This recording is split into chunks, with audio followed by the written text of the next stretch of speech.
Y les voy admitiendo a las chicas.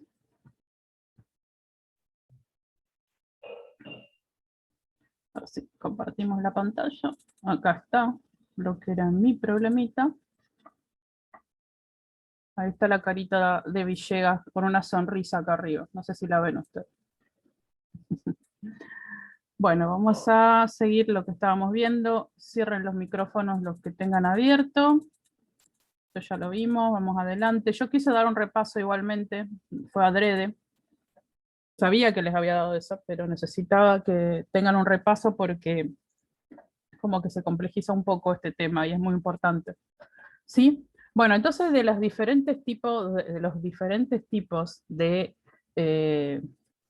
medicaciones parenterales, que son los que traspasan la piel, una de ellas es la intradérmica, ¿sí?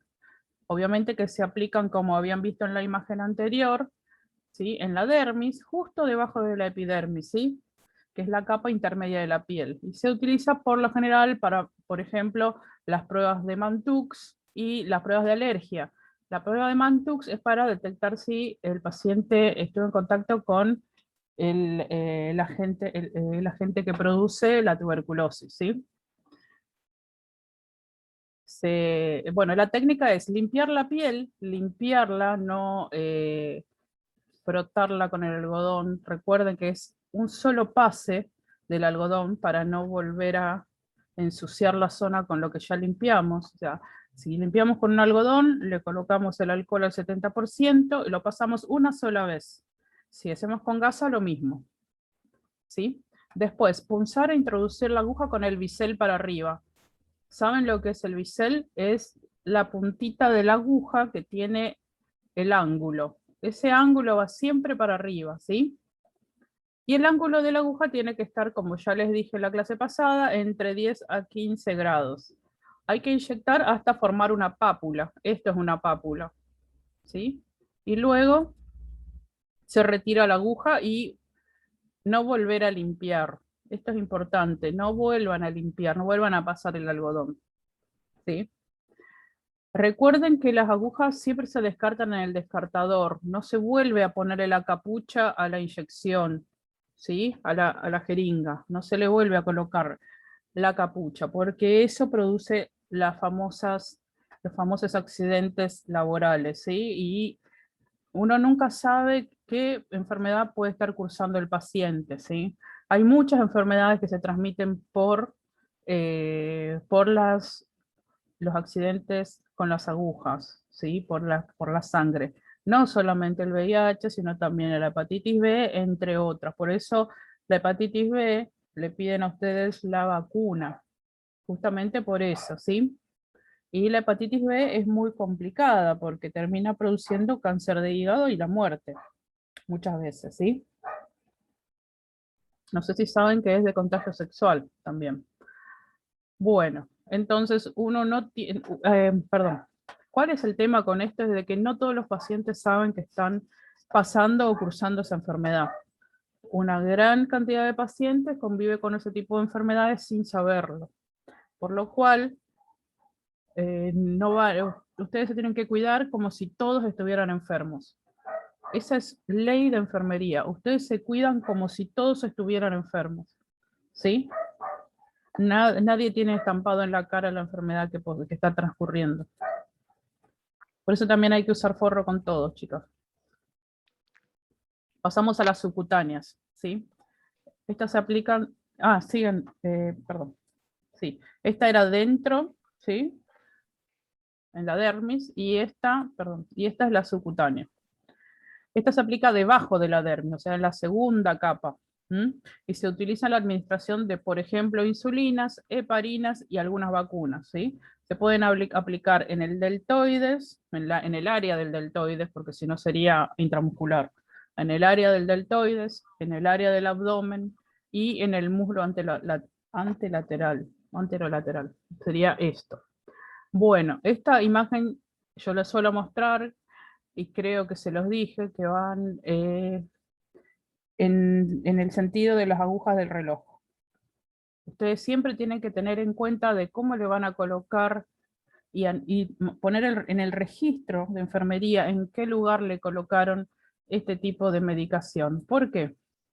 A ver, porque tanto las insulinas como las heparinas, las vacunas no, porque las vacunas se dan 1 o 2 veces en la vida, o algunas como perdón, algunas como las de la gripe se dan 1 vez por año, ¿sí?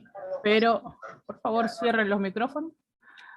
Pero las insulinas y las heparinas se dan todos los días, principalmente las heparinas se suelen dar cuando el paciente está internado por profilaxis, o sea, para evitar que se le produzcan trombosis. O sea, las heparinas son anticoagulantes, ¿sí? Entonces, se le da para que, ¿se acuerdan que las venas no tienen un bombeo? Bueno, necesitan que nosotros caminemos o nos movamos para poder regresar el flujo sanguíneo hacia el corazón. Bueno, al estar tanto tiempo quietos en una cama, se les forman coágulos, o sea, trombosis, porque la trombosis tan famosa ahora que está por el tema de la vacuna, son esos coágulos. Recuerdan que los trombocitos, ¿sí?, son parte de la sangre y son, o plaquetas o trombocitos son lo mismo, son diferentes nombres para la misma cosa, son los encargados de coagular la sangre en cualquier tipo de herida que tengamos o lo que ocurre normalmente en nuestro cuerpo. Constantemente los trombocitos están trabajando en nuestro cuerpo para que no nos desangremos, porque cualquier roce lastima los capilares y no nos damos cuenta. Bueno, ¿qué pasa en estos pacientes? Se producen trombos en lugares que no deberían, porque queda tanto tiempo estancada la sangre por la falta de movilización que, bueno, termina produciendo trombosis. Entonces se le colocan las heparinas. Todos los días se le coloca heparina, o sea, está anticoagulado ese paciente. ¿Qué pasa si le colocamos todos los días en el mismo lugar el pobre paciente? Imagínense. Aunque hay pacientes que eligen y tienen el derecho de elegir, salvo alguna contraindicación, de que se les coloque siempre en el mismo lugar. Pero ustedes tienen que anotar y registrar en qué lugar le colocaron, porque por lo general se manejan, según el protocolo, en el sentido de las agujas del reloj. Si mi compañera le puso en el deltoides izquierdo, derecho, sería este, o sea, de frente lo vemos como izquierdo, pero en realidad es el derecho. Si le colocó en el derecho, a mí me corresponde colocarle en el izquierdo. Si ella le colocó en el izquierdo, a mí me corresponde colocarle en el abdomen. Si yo le coloqué en el abdomen, a ella le corresponde colocar en el muslo derecho, ¿sí? Y después paso al muslo izquierdo. Después puedo volver al abdomen, pero del otro lado, y regreso. Entonces siempre va a ser en el sentido de las agujas del reloj, ¿sí? Por eso es importante registrar en qué sitio se le fue la aplicación. Después vamos a pasar ya para la famosa intramuscular, que son las que más van a colocar en esta vida de Dios.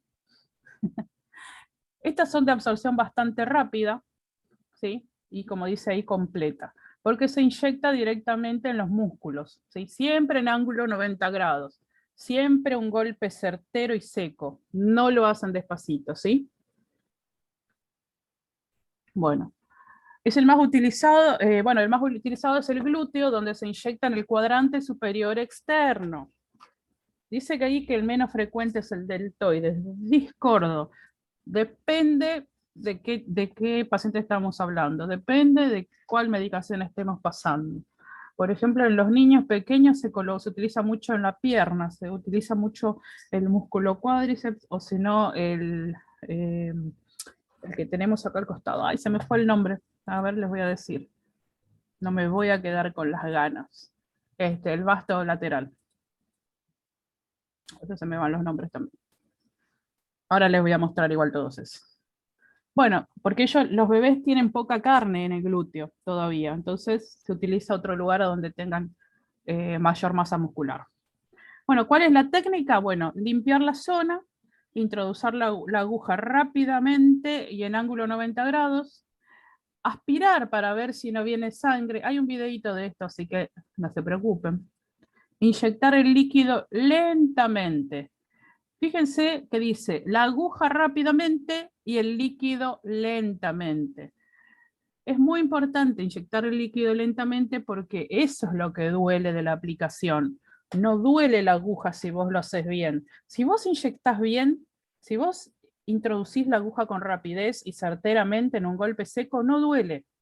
Lo que duele es el líquido. Ahora, si vos le pones despacito la aguja, ahí sí le va a doler al paciente. ¿Por qué se aspira? Es para ver si no entraste en una arteria o en una vena, ¿sí? Entonces se aspira un poquitito, pero levemente. Cuando vean el video se van a dar cuenta cómo levemente aspira para ver si no ingresó en una vena o una arteria. Y después se inyecta leve, despacito, se retira la aguja, ¿sí? Y se descarta la aguja en el descartador y se limpia suavemente. Ahí sí se limpia suavemente. A ver, acá no dice, y esta es otra de las cosas que yo siempre le digo, una cosa es lo que ustedes aprenden empíricamente y otra cosa es lo que ustedes tienen que saber. La mayoría de las personas que ustedes ven inyectar después de aplicar una intramuscular lo frota. No se frota, no se frotan las intramusculares, se limpian suavemente. Cuando ustedes frotan, aparte de lastimar la zona que ya está lastimada, ya está afectada por la aplicación, pueden producir que la poca cantidad, porque ustedes fíjense que en relación a lo que es una medicación oral que le damos todo el tiempo, y etcétera, que la poca cantidad concentrada de medicación que se le da por este medio puede llegar a salir y con el mismo algodón o la tela después lo absorbe, o sea que no lo froten, ¿sí? Se limpia suavemente.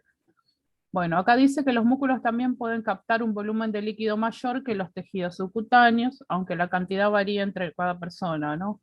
Sobre todo en función del tamaño del estado del músculo y de la zona usada. Es lo que yo les decía, depende de la edad de la persona, de la masa muscular, etc. Pasamos. Estos son algunos sitios de punción. ¿Y a qué me refería yo con el famoso cuadrante superior? Bueno, este es el cuadrante superior. Uno hace mentalmente un cuadro, una X en el glúteo del paciente, ¿sí? Y cada uno de esos espacios que quedan haciendo la cruz es un cuadrante. Cuadrante inferior externo, cuadrante inferior interno, cuadrante superior interno, y este es el que yo voy a usar, el cuadrante superior externo, porque está para afuera y está arriba. Muy fácil, ¿no? A ver, por ahí la palabra no es fácil, pero es fácil de entender. Superior, externo. Bueno, ¿por qué yo no puedo aplicar en esta área? Porque acá está el nervio ciático, que si yo lo toco puedo producir que el paciente quede de por vida con una lesión. Está también el hueso, ¿sí? También corren algunas arterias, ¿sí? Y todo eso es peligroso. O sea, miles de personas, o si no, puede ser millones también, de personas durante el año son afectadas por una mala aplicación, ¿sí? Y ahí también hay una diferencia de lo que es una persona que lo hace por hacer y una persona que tiene conocimiento científico. Ustedes ahora saben por qué no pueden aplicarlo en esta zona. Puede ser que acá ustedes vean que tenga más carne, pero en realidad es sumamente peligroso porque pueden afectar de por vida al paciente. Otra cosa que puede afectar de por vida al paciente es que ustedes no se laven las manos, que ustedes apoyen la jeringa en cualquier lado, que ustedes le pasen varias veces el algodón, porque al ingresar, al punzar, ustedes están abriendo, como ustedes vieron en el trabajo de infecciones, están abriendo un área a donde pueden ingresar los microorganismos. Y son una tras otra los pacientes que ingresan al hospital porque tienen un absceso. Un absceso es una infección que se les forma abajo de la piel, ¿sí? Por una mala aplicación, ¿sí? Entra la infección, infecta todo el glúteo. Yo he tenido una paciente que le sacamos 2 litros de pus de un glúteo. 2 litros. de pus por una mala aplicación. Otra persona conocida que no tiene nada que ver con mi trabajo se tuvo que operar porque un médico le colocó mal una inyección.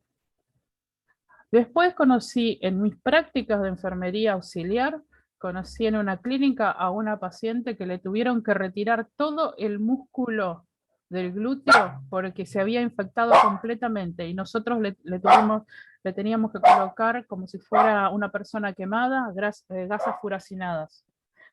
Cuando le abríamos, le veíamos toda la carne, le faltaba todo el glúteo por una inyección mal colocada. Así de grave es colocar una intramuscular sin tener el conocimiento adecuado. Y ustedes simplemente tienen que saberse estas 5 renglones. Limpiar la zona adecuadamente, introducir la aguja rápidamente, aspirar para ver si no entraba en alguna vena o arteria, inyectar el líquido, retirar la aguja y limpiar de la manera correcta. ¿Ok? Y saber el sitio de la punción. Tengan en cuenta eso. Otro sitio muy elegido es el deltoides, ¿sí? De hecho, yo tengo el videito, lo van a aplicar en el deltoides, ¿sí? Fíjense cómo acá muestra por qué se coloca en el deltoides, porque el resto también, ahí está el hueso, está el nervio, está la arteria. Entonces, siempre en el deltoides.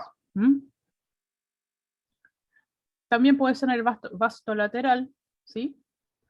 Fíjense, es este músculo. Y era por esto que yo quería que ustedes vieran los principales músculos, ¿sí?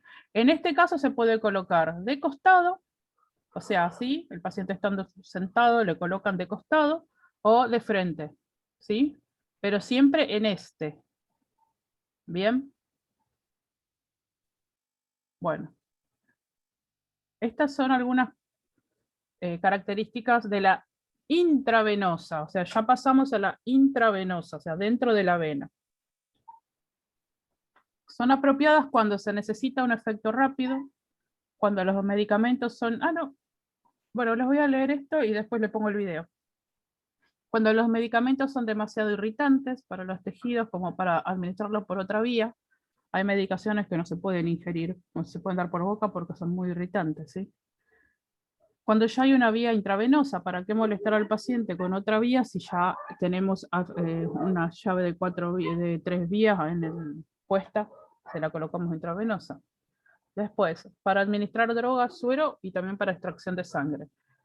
Por lo general, lo de la extracción de sangre, cuando le colocamos una vía, ya por lo general piden análisis y ya antes de colocar la manguerita del suero, sería la vía del suero, le extraemos con una jeringa una cantidad de sangre y luego le conectamos la vía. Lo que no se puede hacer es que el paciente ya tiene puesta la vía y vamos y le sacamos, cerramos el suero y le sacamos sangre. Eso no, porque ya está contaminada, ¿sí? Bueno, ¿saben qué voy a hacer? Voy a pasar al video para que ustedes vean cómo se coloca la intramuscular. Creo que es este. A ver si es este. No, esta es venopunción. No, no es esta. Esperen un poquitito. Esta es una intramuscular. Colocan una vacuna. Esperen que lo voy a pasar. Fíjense los materiales que son necesarios para una colocación de una inyectable. Van a llevar la bandeja siempre limpia, ¿sí? Van a llevar... esta es una... A ver. Me parece que me equivoqué. No me equivoqué, está bien. No es estas no son... Pensé que estas eran para la venopunción. No, fíjense que tienen 2 tipos de aguja diferentes. ¿Por qué? Porque uno siempre tiene que llevar 2 tipos de aguja. Por lo general, ustedes van a encontrar diferentes tipos de jeringa y diferentes tipos de aguja en el servicio. Lleven 2 tipos para que cuando uno vea y evalúe el tipo de músculo que va a encontrar, siempre pueda elegir si quiere una más larga, más corta, más fina, más gruesa, dependiendo del tipo de medicación y del tipo de músculo que va a utilizar. También van a usar, acá dice máscara quirúrgica porque ahora estamos en época de COVID, ¿no? Tienen los guantes, esto está en portugués, tienen los guantes, tienen las torundas de algodón, tienen alcohol al 70%, tienen la medicación. Esta bandeja está impoluta, o sea, limpia. Siempre, siempre manos limpias, ¿sí? Vamos a seguir. Ahí se ve la bandeja. Y ahora fíjense los diferentes pasos que van a efectuar estos profesionales de la salud. Fíjense, lo primero, el médico, ¿qué hace? Le está indicando, no es que la enfermera va y se la coloca directamente, ¿sí? Lo que hace es tener una indicación correcta, se fija primero, estas son lo que yo les decía de las verificaciones, se fija si está conservada la temperatura adecuada, ¿sí? Después va a retirar la vacuna de la heladera y se va a fijar el nombre, la validez, se va a fijar la fecha, se va a fijar si es turbio, se va a lavar las manos, ¿sí? Miren cómo se lava las manos, ¿lo reconocen?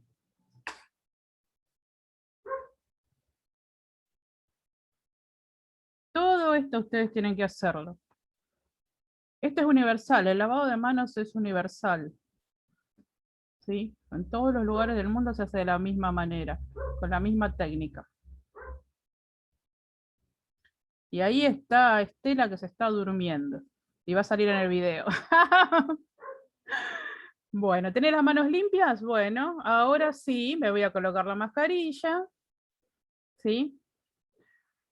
Luego me coloco los guantes.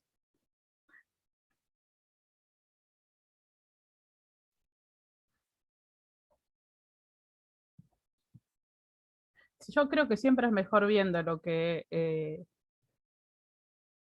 simplemente explicando. Fíjense cómo va a limpiar el frasco antes de retirar, antes de colocar la aguja, va a limpiar el frasco. Miren cómo lo limpió, una sola vez. ¿Vieron? De manera circular. Ahí va a retirar la aguja. Y fíjense cómo va a colocar. Con una aguja va a retirar el medicamento, pero esa aguja no va a ser la que va a utilizar para inyectarla en el paciente, porque esa ya está contaminada. Entonces, fíjense, coloca la aguja en la jeringa, extrae el capuchón, ahora retira el medicamento, fíjense la posición del frasco, cómo está. El frasco va para arriba y la jeringa abajo, entonces va absorbiendo la cantidad que necesita de la vacuna, es una vacuna. ¿Sí? Extrae lo que está indicado, lo retira, y fíjense cómo va a descartar esa aguja.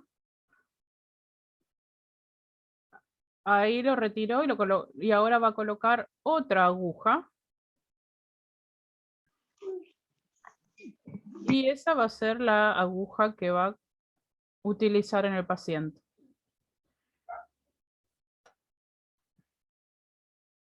Acá lo que dijo, por eso lo paro, porque lo que dijo, que primero tiene que hablar con la paciente, le va a decir, señor, señora, le voy a colocar esta vacuna y le voy a colocar en el brazo, siéntese por favor, quédese tranquila, la tranquiliza, le explica lo que le va a colocar y qué procedimiento va a utilizar. Miren, limpia de manera circular una sola vez. Tiene que ser el movimiento así, pero una sola vuelta dio. Y ahí le va a inyectar. Este lo inyecta despacito, yo lo hubiera hecho un poquito más fuerte. A 90 grados.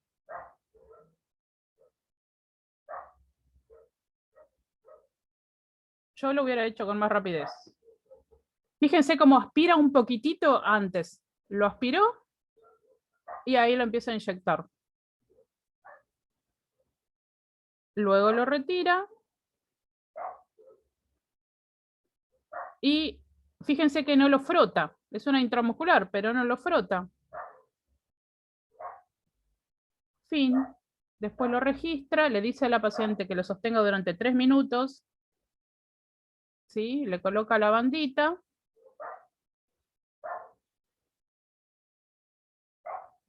algunos tienen bandita y otros le ponen un algodón con una cinta. Se le entrega, en este caso, si el paciente tenía un registro de sus vacunas, se le entrega ese registro. Bueno, esa es todo. Después ustedes también tienen que registrar en la hoja de enfermería que ustedes efectuaron esa acción de enfermería, ¿sí? Bueno, vamos a volver. Espero que les haya sido bastante clara. Bueno, esto ya lo dijimos, ahora vamos a la intravenosa. ¿Qué necesito? ¿Cuál es el material que yo necesito para la endovenosa? Esa era intramuscular. Para la endovenosa necesito el equipo de infusión, el alcohol a 70 grados, al 70%. Después la solución estéril, no es a grados, 70%. La solución estéril parenteral, el soporte del suero, la tela adhesiva, o puede ser hipoalergénica, es difícil que haya, o puede ser un tegaderm también, que son esos transparentes. Después, guantes descartables, lazo, gasas o torundas de algodón, catéter intravenoso, llave de 3 vías, vendaje o gasa estéril, o vendaje oclusivo transparentes, el descartador de agujas infaltable, ¿sí? Y los dispositivos son bombas de infusión según necesidad.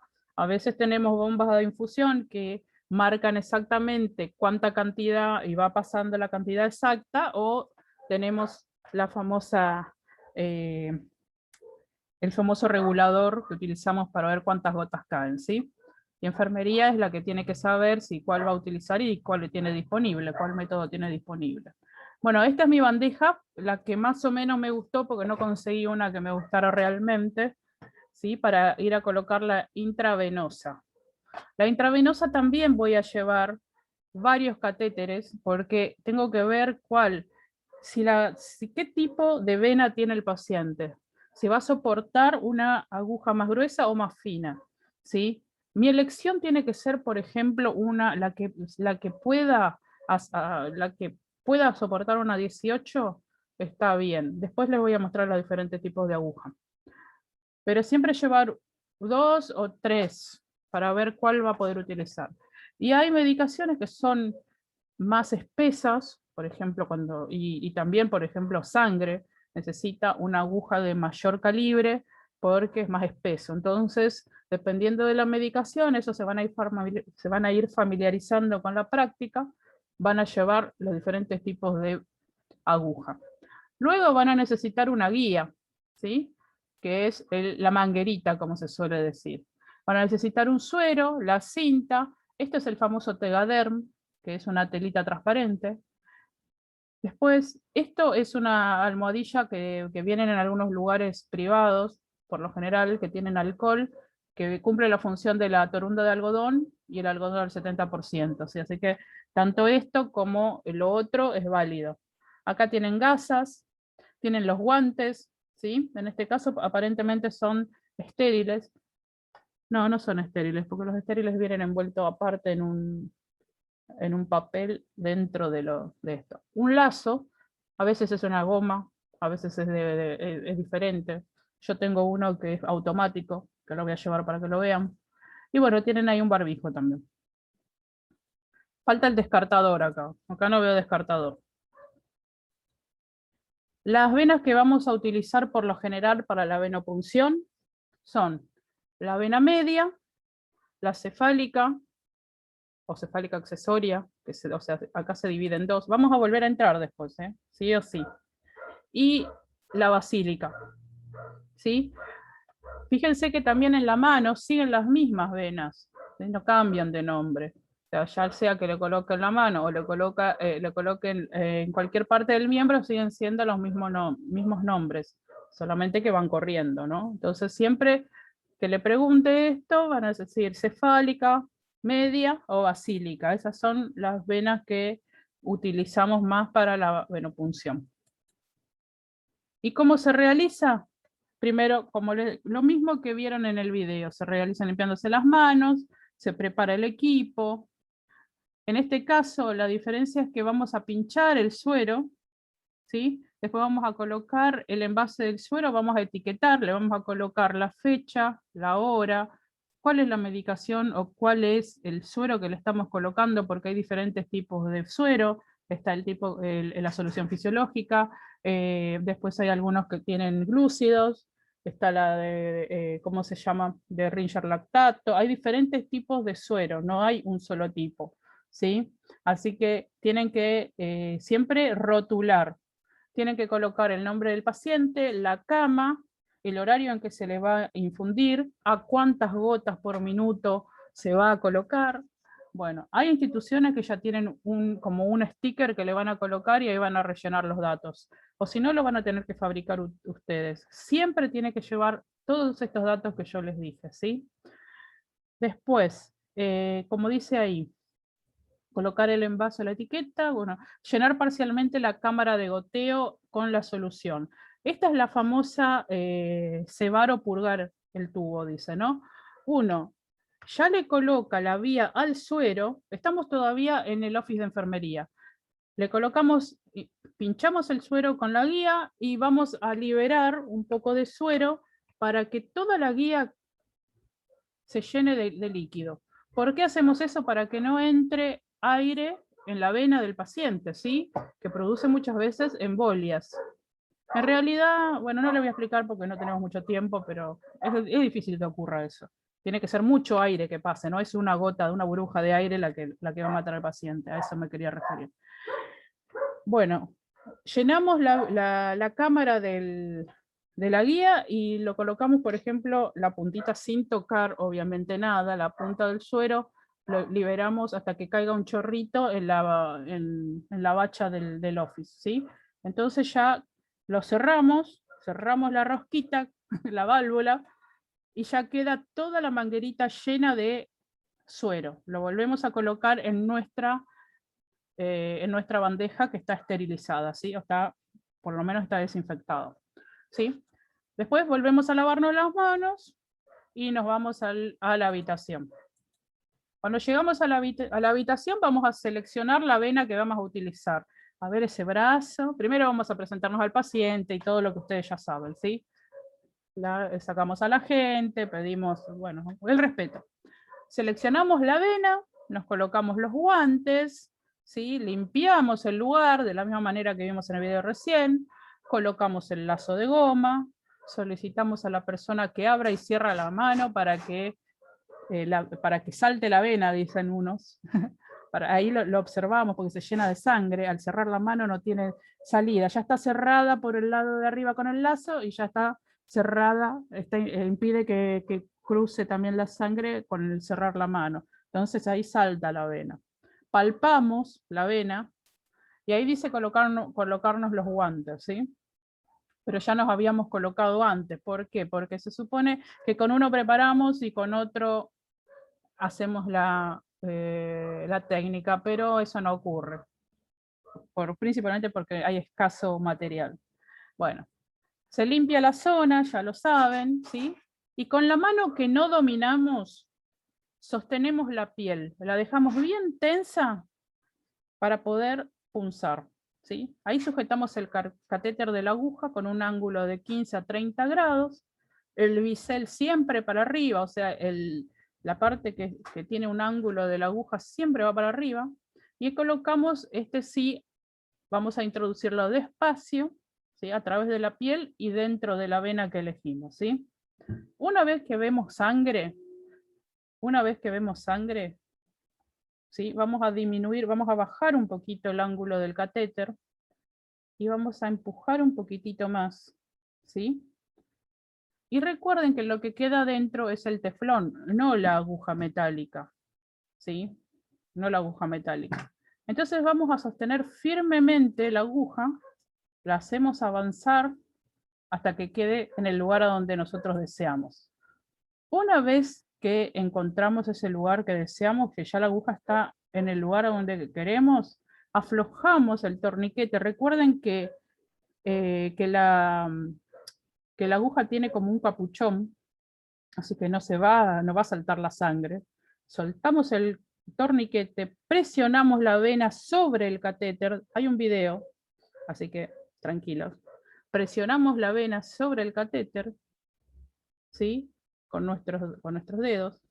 Retiramos el taponcito de la aguja y ahí sí, ¿por qué apretamos la vena sobre el catéter? Para que ahí no se nos curra la sangre. Porque ahí vamos a retirar el tapón y ahí sí vamos a conectar nuestra guía. La guía que trajimos, que ya la tenemos colocada en el pie del suero, ¿sí? Y ahí tenemos que retirar antes la aguja y ahí le colocamos la guía. Queda solamente el teflón dentro, la aguja no queda adentro. La aguja la descartamos en el descartador, ¿sí? Y ahí iniciamos la infusión, lo colocamos a los minutos por segundo que piden, y ahí fijamos con la cinta, ¿sí? También tenemos que marcar el lugar, después tenemos que etiquetar todo el equipo, de la misma manera que habíamos dicho, tenemos que registrarlo en la hoja de enfermería. Y vamos a ver el video. Este video es más cortito. Bueno, se está presentando el muchacho. Este es cortito. Y bueno, él va a hacer la técnica. Estos son los materiales que él va a utilizar. El alcohol. Él va a usar gasa en vez de algodón. La banda elástica. El catéter, él lleva uno solo porque ya sabe lo que va a hacer. La llave de 3 vías con la... Fíjense que él lleva solo esto porque él solamente va a hacer la técnica. Él no va a colocar ningún suero. Va a dejarlo con una llave de 3 vías para que después se coloque lo que quieran. Y el Tegaderm. Y él va a usar un brazo de un muñeco. Ahí hace el torniquete. Y ahí se llena de sangre. Esto está mal, lo pasó varias veces, eso está mal. Háganlo una sola vez. Se nota que está aprendiendo. Fíjense, entre 30 y 45 grados, primero.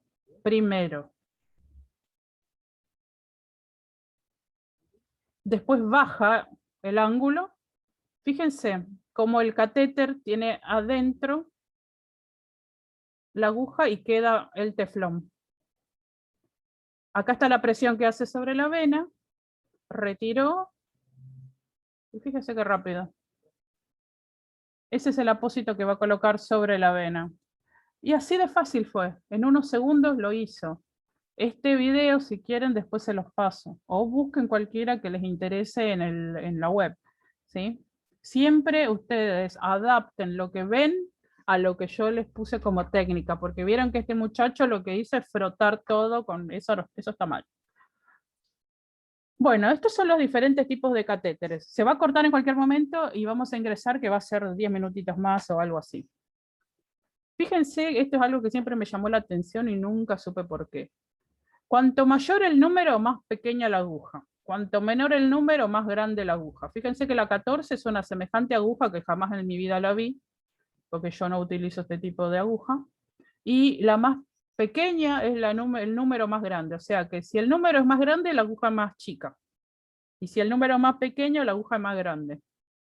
Y después están las maripositas. Por lo general, lo que van a encontrar en sus guardias va a ser entre la 18 y la 22. La 24 yo nunca la vi, quizás pediátrico puede ser.